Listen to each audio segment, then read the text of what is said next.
right, well, without further ado, we have your headliner for the evening. Please welcome to the stage, Mr. James Harrod.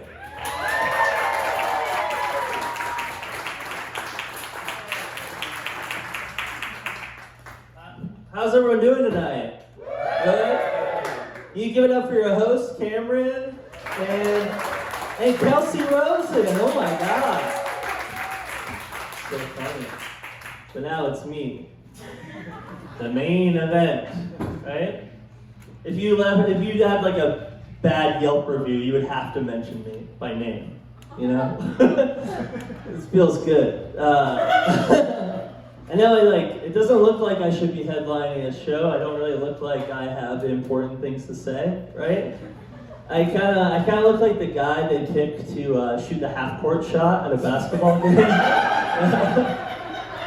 My vibe is just kind of like, that looks far away. But I think I can do it.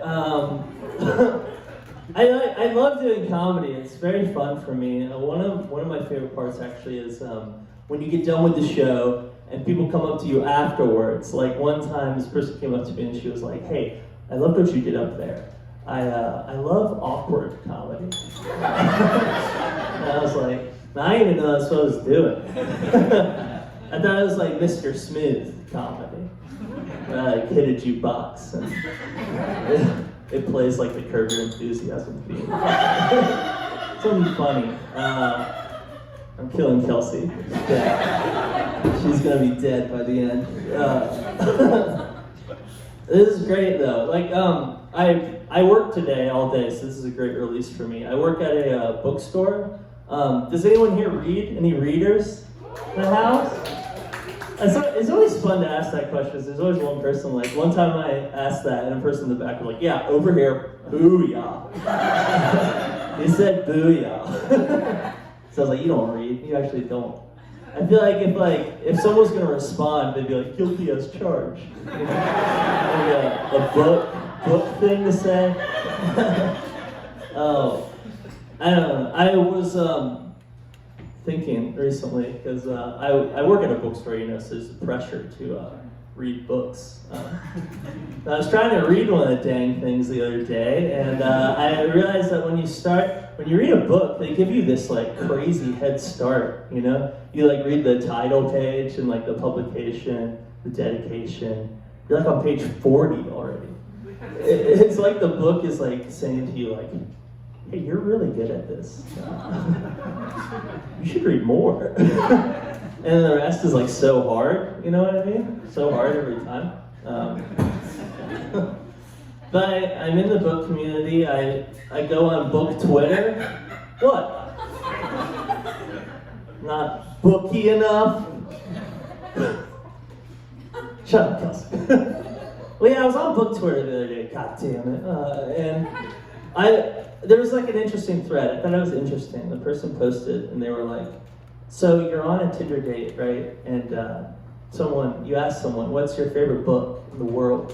What's the worst thing they could say where you would cancel the second date?" And a lot of people were saying kind of obvious stuff like Catcher in the Rye or Infinite Jest. And then someone was like, "Oh, Mein Kampf." By Hitler. So I feel it's a little on the nose, right? I feel even a neo-Nazi would know not to bring that up on the first date.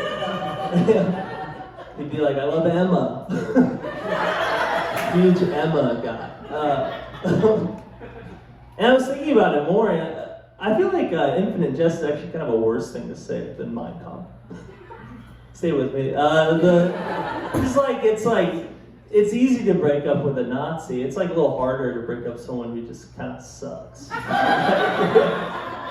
With a Nazi, you don't have to be like, "Hey, it's not you, it's me." You can just be like, "Hey, it's you." You're a fucking Nazi. But yeah, working at a bookstore is really fun actually. But I have to get this off my chest. Authors, they need to name characters better.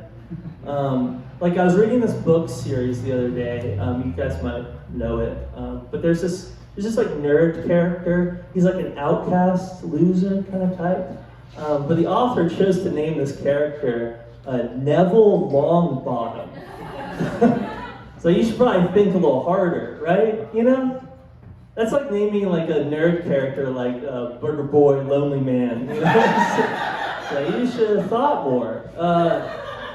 Like it's not really surprising that like a character is revealed to be a villain. Like his name the whole time was like Scary Snake. You know? It's like, oh, I never suspected Professor Snake. You know? Voldemort, who saw that coming, right? But I don't know. It's pretty fun working there. I had an interesting customer the other day. She came up to me and she was like, "Hey, I'm looking for a book, but I'm uncomfortable saying one of the words, the title, of the book." And I was like, "Okay, just say whatever you're comfortable saying." She was like, "Okay, it's called The Subtle Art of Not Giving an F." And I was like, "Okay, I'll look it up for you." And I was like, "We don't have it." She went, "Fuck!" I was like, "You lied to me, man."